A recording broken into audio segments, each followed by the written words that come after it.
Olá, boa tarde. Veja os destaques de hoje do portal da Assembleia. Os principais assuntos debatidos na sessão plenária desta quinta-feira. A audiência discute reajuste salarial dos servidores públicos estaduais.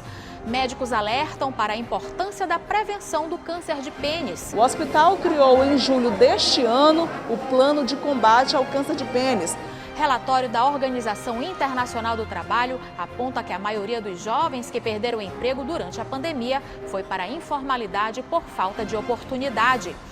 Curso oferecido pela Escola do Legislativo atualiza informações sobre a nova lei de licitações. E um documentário que resgata a história de personalidades do Bumba Meu Boi revelou à equipe detalhes do cotidiano das brincadeiras que pouca gente conhece. É agora no portal da Assembleia.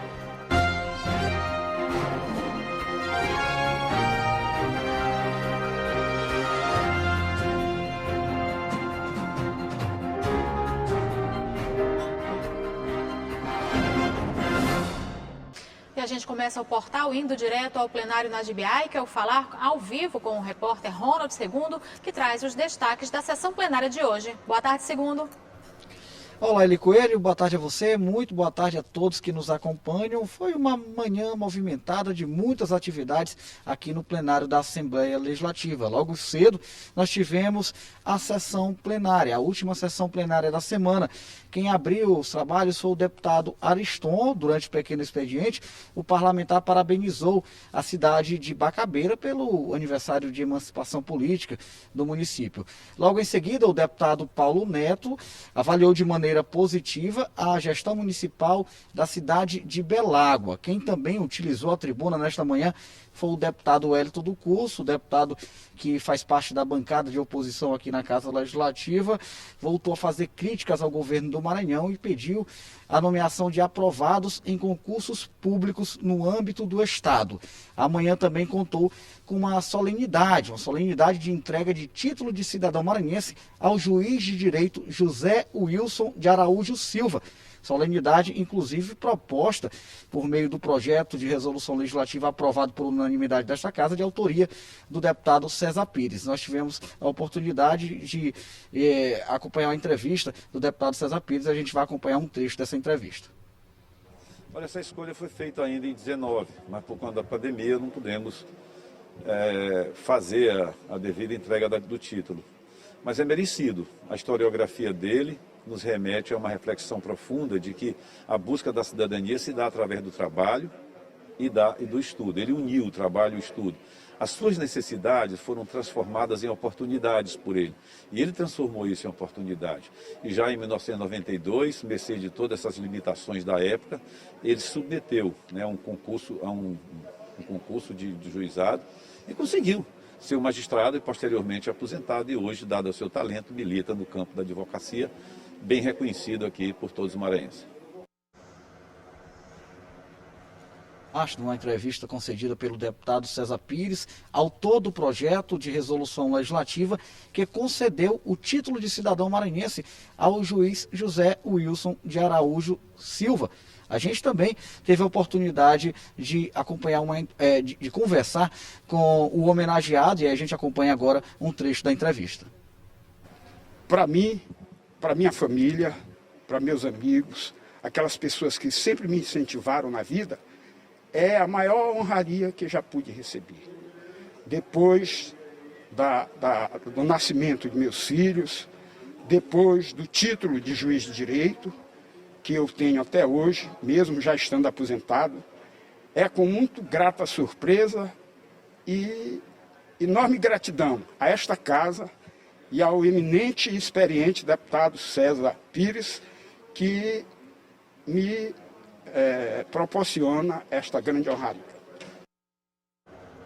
Eu lembro que esta sessão solene foi encerrada agora há pouco aqui no Parlamento Maranhense. Os trabalhos foram conduzidos pelo deputado César Pires. Também alguns parlamentares passaram por aqui e prestigiaram esta homenagem ao juiz de direito, assim como o deputado Zito Rolim e também o deputado Wellington do Curso. Foi uma manhã bem movimentada. Agora, ainda sobre as sessões plenárias, relembro que esta foi a última sessão plenária da semana.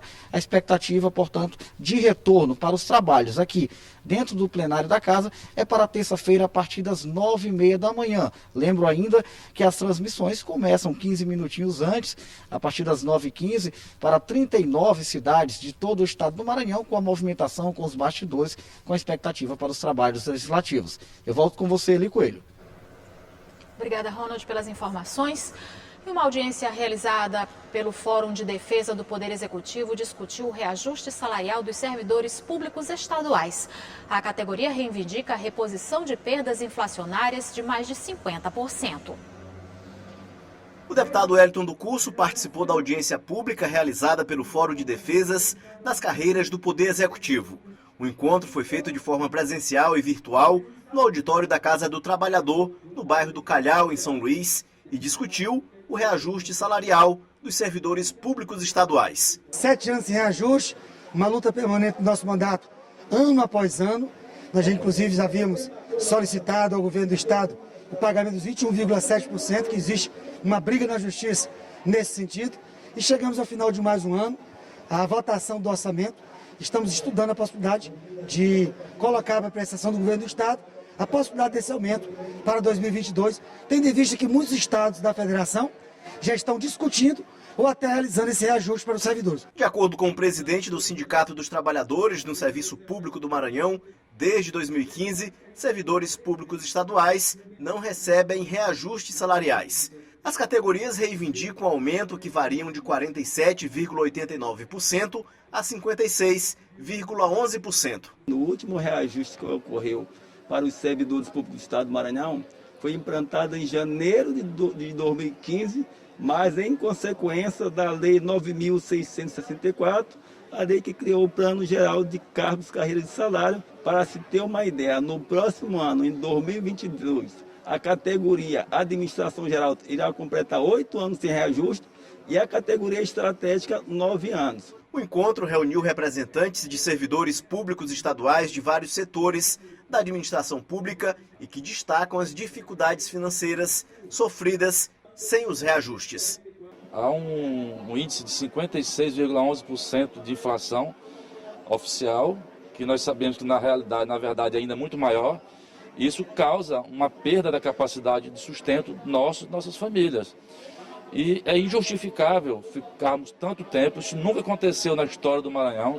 Eu estou na polícia há 32 anos e nunca vi o servidor público ficar tanto tempo sem reajuste e sem nenhuma explicação e sem nenhuma razão, seja fiscal ou legal, nenhum impedimento legal nem fiscal, para que isso não seja concedido, reconhecendo o direito do servidor. Estamos aqui reunidos, vários sindicatos, através do Fórum dos Servidores do Executivo, para discutir isso e levar o problema para a sociedade, mostrar através da imprensa a problemática que está ocorrendo com isso e reivindicar que o governo do estado abrace causas como outros governadores, mais de 17 governadores de outros estados que já anunciaram o reajuste salarial para os seus servidores.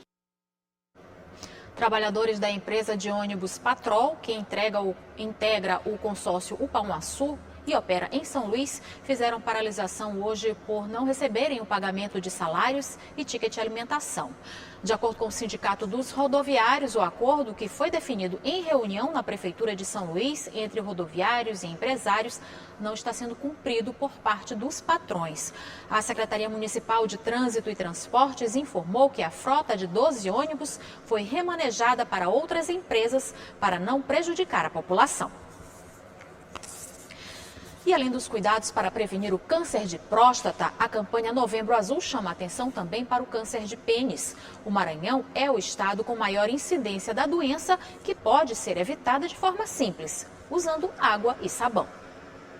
O Novembro Azul também faz o alerta para a importância da prevenção do câncer de pênis. O Maranhão é o estado com maior índice no Brasil e no mundo. A incidência do câncer de pênis no Brasil é de menos de um caso para cada 100 mil habitantes. Nos Estados Unidos, a incidência do câncer de pênis é de 0,2 casos para cada 100 mil habitantes. E no Maranhão, que é onde se concentra a maior proporção de casos para cada 100 mil habitantes, nós chegamos a 6,1 casos para cada 100 mil habitantes. O Hospital Aldenora Belo, em São Luís, atende pacientes com a doença. A maior parte dos pacientes com câncer de pênis em tratamento aqui no Hospital Aldenora Belo vem do interior do estado. Diante da alta demanda pela procura de atendimento, o hospital criou em julho deste ano o plano de combate ao câncer de pênis, facilitando o atendimento e diminuindo as burocracias na hora da marcação de consultas. Facilita aquele homem que está no interior, que tem um contato com enfermeiras, técnicos ou até agentes de saúde, farmacêuticos, possa fazer uma marcação de consulta diretamente aqui no hospital, com hora marcada, dia e hora marcada, que aí você pode chegar até aqui e ter essa primeira consulta com o urologista para ele fazer esse diagnóstico. A doença atingiu mais de 10 mil brasileiros nos últimos anos. Tem maior incidência em homens a partir dos 50 anos de idade. E a principal causa ainda continua sendo a falta de higiene com o órgão sexual. Você, homem, que tiver uma boa higiene do seu órgão sexual masculino, seu órgão genital masculino, você consegue, dessa forma, prevenir o câncer de pênis. Outra forma de prevenir o câncer de pênis, evitando a promiscuidade sexual, dessa forma evitando as infecções sexualmente transmissíveis e também os pacientes que têm a fimose. Pacientes que têm fimose devem ser avaliados e submetidos ao procedimento cirúrgico para a correção dessa fimose e dessa forma também prevenir o câncer de pênis. De acordo com o secretário estadual adjunto de Assistência em Saúde do Maranhão, o Hospital do Câncer do Estado realiza cerca de 25 cirurgias por mês de amputação ou semi-amputação do pênis. Única saída quando a doença chega ao estágio mais avançado. A gente convoca essa população para fazer os seus exames de rotina e nesses exames, que são exames preventivos, a gente identifica várias anormalidades, como, por exemplo, os cânceres mais variados, mas nessa idade, entre 50, 60 e 70 anos, o câncer de próstata e câncer de pênis. O desafio do sistema de saúde, público e privado, continua sendo convencer os homens que eles também precisam fazer consultas periódicas e que a prevenção continua sendo o melhor caminho para a saúde. O homem precisa estar atento a essa saúde, eles costumam procurar um serviço de saúde só com algum sintoma e a gente precisa desmistificar isso. O hospital e a fundação têm procurado cada vez mais fazer campanhas educativas de prevenção e alerta para que isso não aconteça tão tardiamente. E veja no próximo bloco, a maioria dos jovens que perderam o emprego durante a pandemia foi para a informalidade por falta de oportunidade. E curso oferecido pela Escola do Legislativo atualiza informações sobre a nova lei de licitações. Você acompanha logo após o intervalo.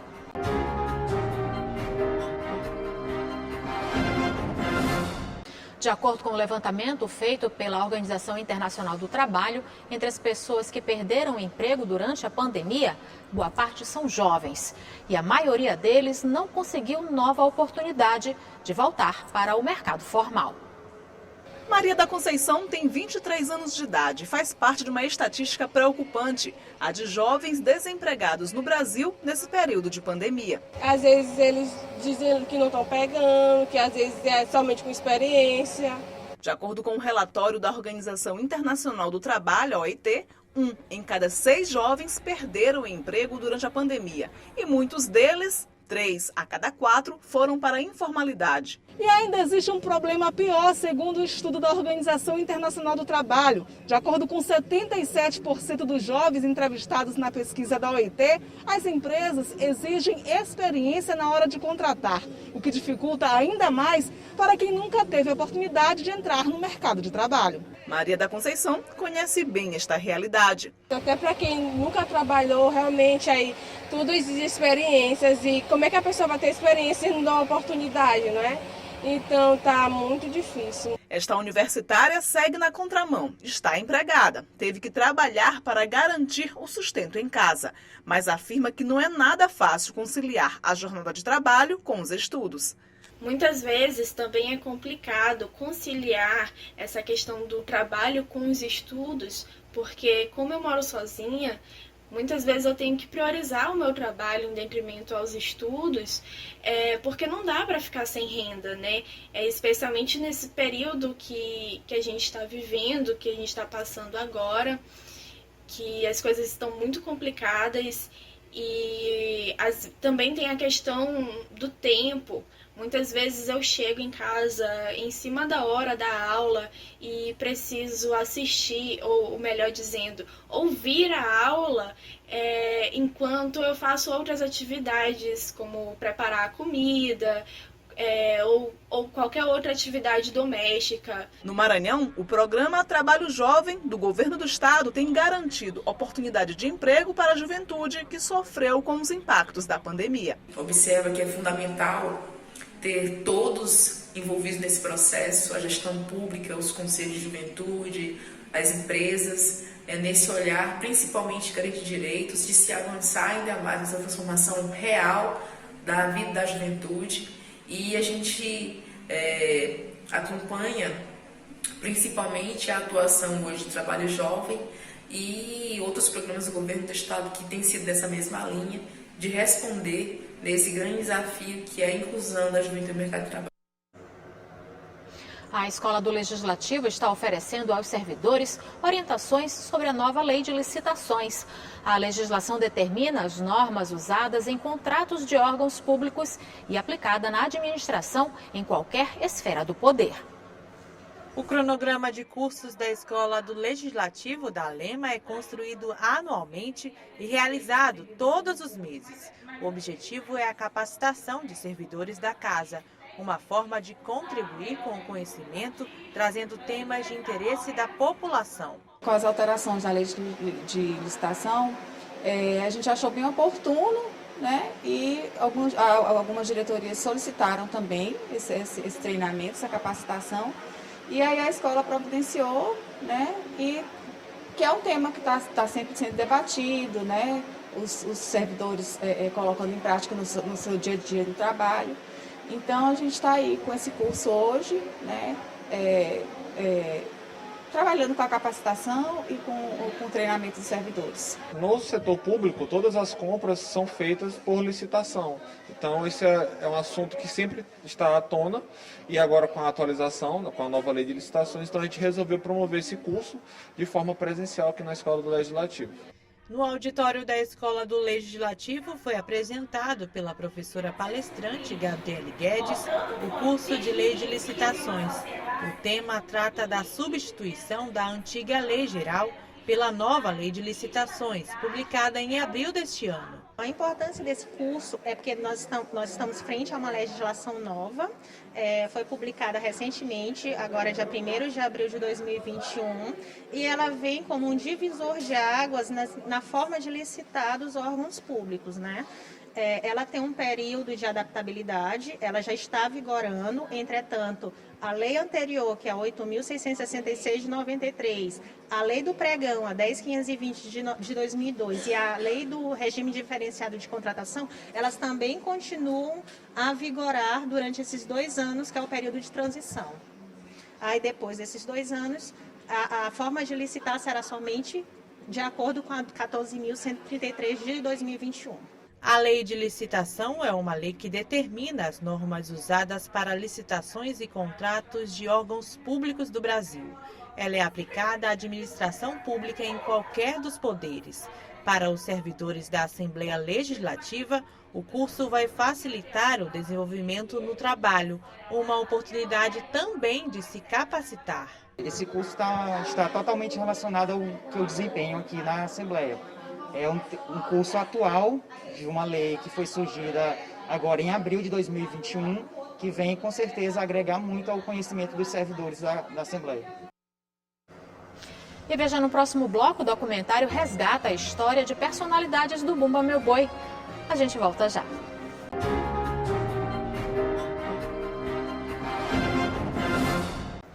Depois da realização do festival em São Luís, o Guarnici agora vai percorrer municípios do interior do Maranhão, promovendo sessões de cinema e ações formativas.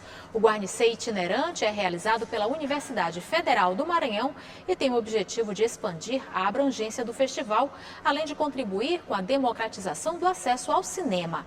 A programação é composta por sessão de curtas-metragens participantes do Guarnici 2021 e por oficinas de stop motion destinadas a alunos da rede pública de ensino. Todas as atividades são gratuitas.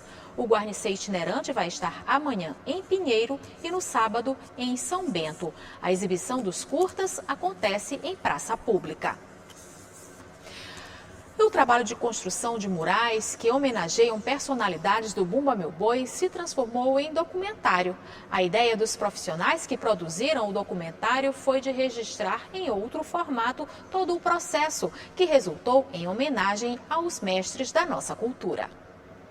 Grafite, Bumba Meu Boi, poesia e cinema. O projeto Amo, Poeta e Cantador, Murais da Memória do Maranhão, do artista plástico Gil Leros, resgata a história das personalidades do Bumba Meu Boi, não apenas em forma de murais. Um documentário de 30 minutos, produzido pela equipe durante a feitura dos painéis, também faz a homenagem. O projeto ele tinha a ideia de homenagear, resgatar alguns mestres mais antigos, criadores e fundadores dos bois, e publicá-los em um livro. Mas aí no decorrer veio propostas de novas produções, e aí a gente decidiu tentar fazer uma websérie contando a história de cada um.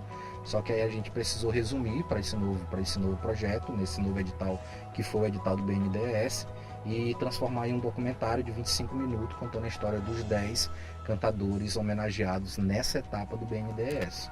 Foram contemplados 10 grupos e agremiações de Bumba Meu Boi dos mais variados sotaques, 5 na capital e também das cidades de São José de Ribamar, Axixá, Viana, Barreirinhas, Guimarães e Cururupu. Entre eles, o mestre Leonardo do Boi da Liberdade e Francisco Naiva do Boi de Axixá. Foi uma experiência bem interessante porque foi uma mistura de duas linguagens, né? O saber tradicional, vivo no Bumba Meu Boi do Maranhão, com essa arte mais moderna que é o grafite. Então o documentário ele se propõe a trazer um conhecimento bem didático, bem de gerar uma curiosidade para quem for assistir e conhecer um pouquinho mais de perto essa cultura tão apaixonante e mostrar também porque que junho é o melhor mês do ano aqui em São Luís e no Maranhão. A produção teve início em 2020. Na medida em que o projeto foi executado, revelou à equipe detalhes do cotidiano das brincadeiras que pouca gente conhece. A Nadira é uma delas. Após a morte do mestre Apolônio, ela e outras mulheres aceitaram o desafio de manter as atividades do Boi da Floresta. A homenagem do projeto Amo, Poeta e Cantador trouxe memórias importantes, além de muita emoção aos participantes. A gente sabe que o Bumba Meu Boi, ele geralmente passa de geração para geração, né? Então, lembrar de um ente querido que já partiu e lembrar dos feitos que ele fez em vida, sempre nos deixa emocionado. Toda vez que falo de Apolônio, com certeza eu me emociono um pouco, porque Apolônio doou 90 anos da sua vida ao Bumba Meu Boi. Então, a gente se pergunta, principalmente agora, nesse momento diferente que vivemos, se a gente vai conseguir também essa trajetória, né? Só Deus é que sabe. Mas é emocionante, foi um trabalho maravilhoso. Tem muita emoção, sabe? A galera que foi homenageada lembrou dos seus entes queridos e outros que estavam vivos também. Então é um documentário repleto de informação e de uma carga emocional grande.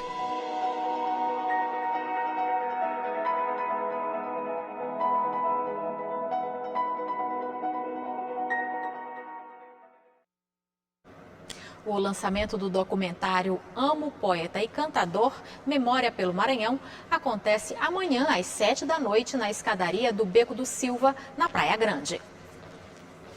E o portal fica por aqui. Para rever as reportagens de hoje, acesse o site al.ma.leg.br/tv. Ótima tarde para você, a gente volta a se encontrar amanhã. Até lá!